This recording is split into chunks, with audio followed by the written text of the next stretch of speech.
Je pense qu'avant d'y répondre, il serait bon de rappeler le cadre dans lequel nous nous trouvons. Nous nous trouvons à la conférence annuelle des chefs de parquet. Il faut savoir qu'ici au Sénégal, chaque année, généralement au mois de décembre, tous les procureurs du Sénégal, tous, c'est-à-dire les procureurs généraux, les procureurs de la République, les procureurs, les délégués du procureur qui sont auprès du tribunal d'instance, se rencontrent autour de la chancellerie, c'est-à-dire du garde des Sceaux, ministre de la Justice, pour discuter de la politique pénale de notre pays. La politique pénale, elle est définie par le chef de l'État, qui est l'élu fondamental au Sénégal.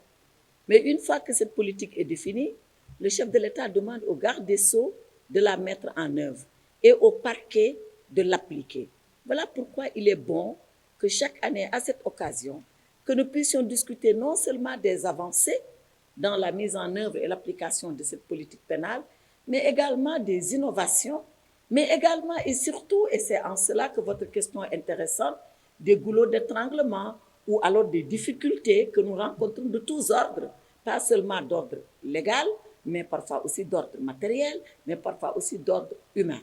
Donc, l'échange de tout à l'heure a permis, je crois, de dire et de constater deux choses. La première, c'est que nous apportons des innovations et beaucoup d'innovations à la politique pénale. Première innovation, c'est d'encadrer la détention, c'est-à-dire de ne pas faire du juge d'instruction le maître absolu et souverain qui aura presque droit de vie et de mort sur votre détention.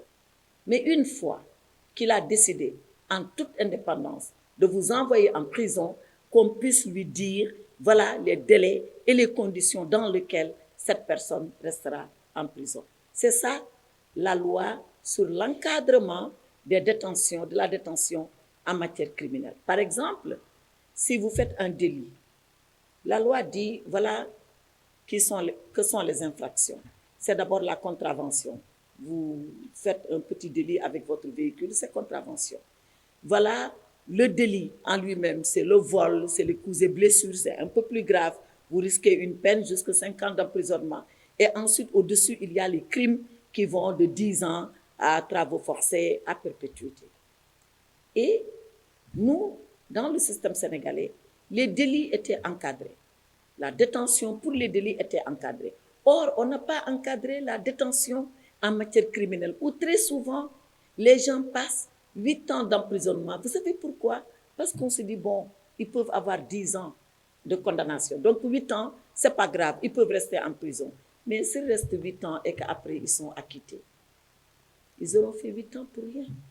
Donc, nous disons, même si nous savons que le maximum de la peine, le minimum de la peine peut être 10 ans, que le maximum peut être travaux forcés à perpétuité, nous voulons quand même qu'en cours d'instruction, que la détention soit encadrée. C'est-à-dire 2 ans, pas plus. Si, par extraordinaire, le juge veut rallonger 6 mois, et là, c'est définitif. La détention, au bout de 2 ans, 6 mois, elle est terminée en matière criminelle. Maintenant, ce que vous dites est vrai, puisque les magistrats nous disent il faut que nous soyons dans de meilleures conditions pour pouvoir appliquer la loi. Il faut multiplier les cabinets d'instruction. Il faut leur donner plus de moyens. Il faut construire plus de tribunaux. C'est vrai, et nous y sommes. Et j'ai d'ailleurs commencé à répondre en disant que le président de la République a mis 250 milliards sur 10 ans pour construire des complexes judiciaires, c'est-à-dire cours d'appel, tribunaux, partout dans le Sénégal. Et nous pensons que c'est une réforme majeure qui, en termes matériels, en termes professionnels, va accompagner les juges pour que, comme vous l'avez dit, la loi ne soit pas seulement votée et qu'en face, on n'ait pas les moyens de faire appliquer et de faire suivre la loi. Voilà ce dont il a été question et je crois que c'est une avancée majeure. C'est ça que je disais, quand on multiplie les cabinets, ça veut dire qu'on multiplie les juges. Parce qu'il ne peut pas y avoir de cabinet seulement 4 murs. Des juges seront là. Donc, on va le faire, plus de recrutement, plus de construction et plus de spécialistes.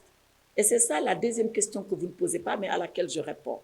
C'est le pool judiciaire financier, qui est aussi l'autre réforme majeure que nous avons introduite, qui va consister à avoir des magistrats spécialisés dans ce qu'on appelle en général le crime international organisé, qu'il soit financier, qu'il soit du terrorisme, qu'il soit du blanchiment d'argent, qu'il soit du trafic de drogue. Nous pensons aujourd'hui que les relations du monde sont tellement interpénétrées et imbriquées qu'il nous faut une instance à part, spécialisée, avec des magistrats au fait de ce qui se passe ailleurs et dans le monde et qui peuvent répondre au nom du Sénégal lorsque ce genre de crimes ou de délits sont commis sur notre territoire. Voilà donc l'autre réforme que nous avons voulu présenter et tout à l'heure, on aura un débat, une discussion approfondie entre spécialistes pour voir quels sont les écueils, quels pourraient être les goulots d'étranglement, comment de façon pratique, diligente, nous pourrons mettre en application ces réformes majeures. Alors, vous posez là une question importante et que le Sénégal a déjà commencé à prendre en considération. Très souvent et pendant longtemps, lorsqu'une personne était acquittée par une cour d'assises, à l'époque maintenant chambre criminelle, ou lorsqu'une personne était relaxée parce qu'elle n'a rien fait, il lui restait deux choses.